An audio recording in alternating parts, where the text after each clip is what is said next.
ये आकाशवाणी रायपुर है। छत्तीसगढ़ी समाचार बुलेटिन के संग स्मिता शर्मा के जय जोहार। अब सुनाओ आज के प्रमुख समाचार।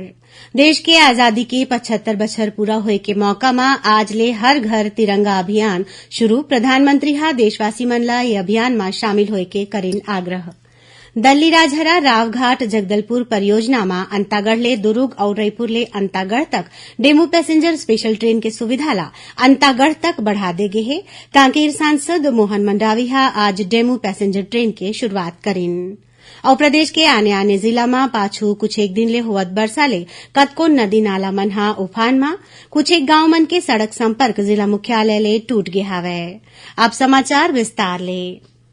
आजादी के 75वां बछर पूरा होए के मौका में केंद्र सरकार हा आज ले 15 अगस्त तक हर घर तिरंगा अभियान मनावत है।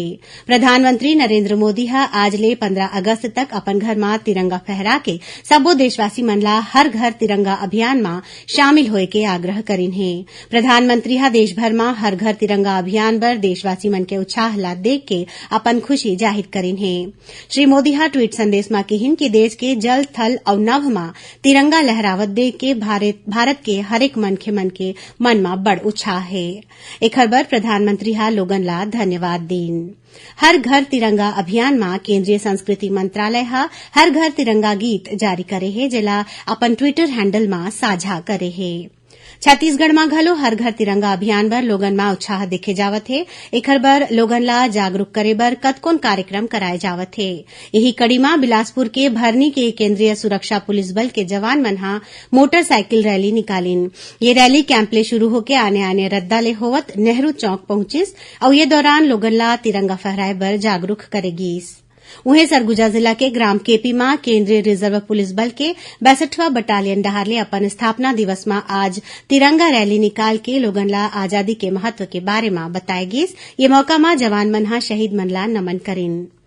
ऐसने कोरिया कलेक्टर कुलदीप शर्मा हा अपन निवास में तिरंगा फहराइन और लोगन ला ये अभियान में सहभागी बन के अपन अपन घर में तिरंगा फहराए के अपील करीन।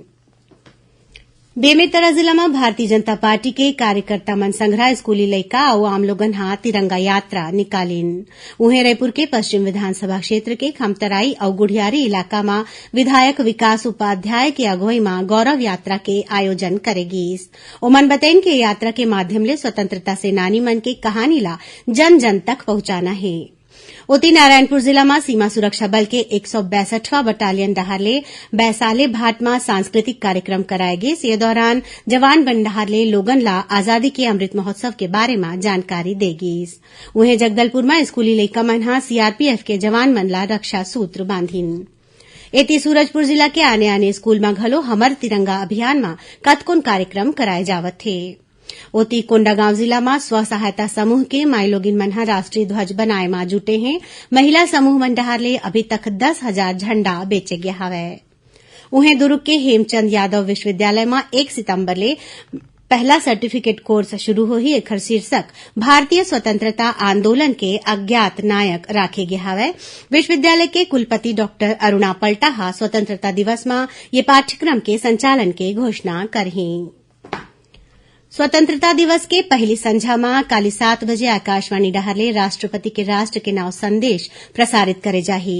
एकर सेती काली प्रादेशिक समाचार हिंदी बुलेटिन हा संझा 7:08 के जगह में रात 9 बजे प्रसारित होही। देशभर में डाकघर के माध्यम ले 10 दिन के अवधि में 1 करोड़ ले ज्यादा राष्ट्रीय ध्वज खरीदे गे हवय। हमर घर तिरंगा अभियान में डाक विभाग हा 1.5 लाख डाकघर के माध्यम ले एला दे पाए है। एला मात्र 25 रुपया में ले जा सकत है। ऑनलाइन ई पोस्ट के माध्यम ले डाक विभाग डहार ले देश में कोनो भी जगह एला बिना उपराह शुल्क के पहुंचाए जावत है। डाकघर के माध्यम ले तिरंगा के बिक्री 15 अगस्त तक होही। लोगन तिरंगा के साथ अपन सेल्फी वेबसाइट में अपलोड कर सकत हैं। छत्तीसगढ़ी समाचार बुलेटिन आपमन आकाशवाणी रायपुर ले सुनत हव। छत्तीसगढ़ के खबर ले है आपके वास्ता और खबर के विश्वसनीयता ले है हमर वास्ता। आकाशवाणी समाचार रायपुर के प्रादेशिक समाचार बुलेटिन के संगे संग हमार समसामयिक कार्यक्रम आप रेडियो के संग अपन मोबाइल में घलो सुन सकत हो। आकाशवाणी समाचार फेसबुक, ट्विटर और यूट्यूब में घलो हावय। हमार फेसबुक पेज हरे Chhattisgarh news on AIR, Twitter handle CGAIR news और हमार यूट्यूब चैनल हरे छत्तीसगढ़ AIR न्यूज। तो अब रेडियो के संगे संग आपके मोबाइल के माध्यम ले हम आप तक पहुंचत हन। छत्तीसगढ़ के हर खबर बर सुनत रहो आकाशवाणी समाचार। अब आगू बढ़बो बाँचे समाचार कोती। प्रदेश में स्वतंत्रता दिवस देशभक्ति और उत्साह के संग मनाए जाही। राजधानी रायपुर के पुलिस परेड ग्राउंड में स्वतंत्रता दिवस के राज्य स्तरीय समारोह होही। मुख्यमंत्री भूपेश बघेल 15 अगस्त के बिहनिया 9 बजे झंडा फहरा के परेड के सलामी लिही। एकर तैयारी ला आखिरी रूप देबर आज बिहनिया फुल ड्रेस रिहर्सल करेगीस। पुलिस महानिदेशक अशोक जुनेजा के मौजूदगी में कलेक्टर और वरिष्ठ पुलिस अधीक्षक व्यवस्था के जायजा लीन। स्वतंत्रता दिवस के मौका में पुलिस परेड ग्राउंड में 13 ठन टुकड़ी डहार ले मार्च पास्ट करे जाही और 43 जन पुलिस अधिकारी मन ला पदक अलंकरण ले सम्मानित करे जाही। दल्ली राजहरा रावघाट जगदलपुर परियोजना में अंतागढ़ ले दुर्ग और रायपुर ले अंतागढ़ तक डेमू पैसेंजर स्पेशल ट्रेन के सुविधा ला अंतागढ़ तक बढ़ा दे गे है।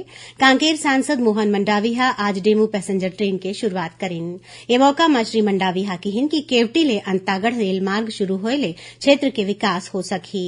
अंतागढ़ अब दुर्ग होवत रायपुर तक रेल सेवा ले सीधा जुड़ गया हवय। ये ट्रेन हर दिन अंतागढ़ ले मंझनिया 1:35 में रवाना होके संझा 4:40 में दुर्ग पहुंची। ऐसने दूसर दिशा में यह हर दिन बेहनिया 9:15 बजे रायपुर ले निकल के मंझनिया 1:25 में अंतागढ़ स्टेशन पहुंची। भारतीय जनता पार्टी के नवनियुक्त प्रदेश अध्यक्ष अरुण साव के आज रायपुर स्थित स्वामी विवेकानंद विमानतल पहुंचे में पार्टी पदाधिकारी और कार्यकर्ता मन उनकर स्वागत करीन। एकर बाद युवा मोर्चा के कार्यकर्ता मन के बाइक रैली के संग श्री साव के काफिला एकात्म परिसर स्थित भाजपा कार्यालय बर निकलिस। ए दौरान जगह जगह कार्यकर्ता मन डहार ले उनकर स्वागत करेगीस। प्रदेश के आने जिला में पाछू कुछ एक दिन ले होवत बरसा ले कतको नदी नाला मन उफान में हवय, जेखर सेती मुख्य मार्ग मन में अवई जवई बाधित हो गे हवय। कुछ एक गांव मन के सड़क संपर्क जिला मुख्यालय ले टूट गे हवय। महासमुंद जिला में बरसा क्षेत्र के केरामुंडा लोहरसी नाला के पुलिया के ऊपर पानी बहावत है। एकर सेती बलौदा कुसमी सरार सलडीह बलौदा सड़क और छुईपाली राफेल रद्दा में अवई जवई बंद हो गे हवय। उहें पिथौरा क्षेत्र के सागुंडा परसवानी रद्दा में नाली के पानी बहेले यहां अवई जवई प्रभावित हुए है। बिलासपुर के गोकने नाला में नहाए बर गे 3 झन जवान लइका मनहा बोहागे। एमाले 2 झन तौर के अपन जान बचईन और तीसर के तलाश करे जावत थे। उहें बेमेतरा जिला में शिवनाथ सुरही हाफ और सकरी नदी के जल स्तर घलो बाढ़े ले तीर्थखार के गांव में बाढ़ के स्थिति बन गे हवय। ग्राम पचभैया में करीब 2 दर्जन मकान में बाढ़ के पानी घुस गे हवय। ऐसने मुंगेली जिला में सरलग होवत बरसा ले जनजीवन प्रभावित होए है। जरहा गांव ब्लॉक ग्राम भतरी में एक ठन पेड़ के गिरे ले एक झन लइका और 2 झन माई लोगिन मन घायल हो गे हवय। सुनैया मन ल बता दन कि प्रादेशिक समाचार एकांश डहार ले समसामयिक विषय पर आधारित साप्ताहिक कार्यक्रम बातों बातों में माए बखत हर घर तिरंगा अभियान और राष्ट्रीय ध्वज संहिता ऊपर छत्तीसगढ़ के पूर्व निर्वाचन आयुक्त डॉक्टर सुशील त्रिवेदी लेगे भेंटवार्ता प्रसारित करे जाही। एकर प्रसारण आकाशवाणी के रायपुर केंद्र डहार ले काली बिहनिया 9:30 में करे जाही। एला छत्तीसगढ़ के जम्मो आकाशवाणी केंद्र मन एके संग्रह रिले करही। सुनैया मन ल बता दन कि आकाशवाणी समाचार डहार ले काली संझा 6:30 में जिले की चिट्ठी कार्यक्रम के प्रसारण करे जाही। ये कार्यक्रम आकाशवाणी के रायपुर केंद्र डहार ले प्रसारित होही। जिला जम्मू केंद्र मन एके संग्रह रिले करही। ए बखत के अंक में कबीरधाम जिला की गतिविधि मन के बारे में जानकारी दे जाही। आखिर में प्रमुख समाचार एक घाव फिर। देश की आजादी के 75 बछर पूरा होए के मौका में आज ले हर घर तिरंगा अभियान शुरू। प्रधानमंत्री देशवासी मन ला ये अभियान में शामिल होए के करेन आग्रह। दल्ली राजहरा रावघाट जगदलपुर परियोजना में अंतागढ़ ले दुर्ग और रायपुर ले अंतागढ़ तक डेमू पैसेंजर स्पेशल ट्रेन के सुविधा ला अब अंतागढ़ तक बढ़ा दे गे है। और प्रदेश के आने जिला में पाछू कुछ एक दिन ले होवत बरसा ले कतको नदी नाला मन उफान में हवय। कुछ एक गांव मन के सड़क संपर्क जिला मुख्यालय ले टूट गिस। एकरे संग छत्तीसगढ़ी समाचार बुलेटिन इहे सिरावत है। जय जोहार।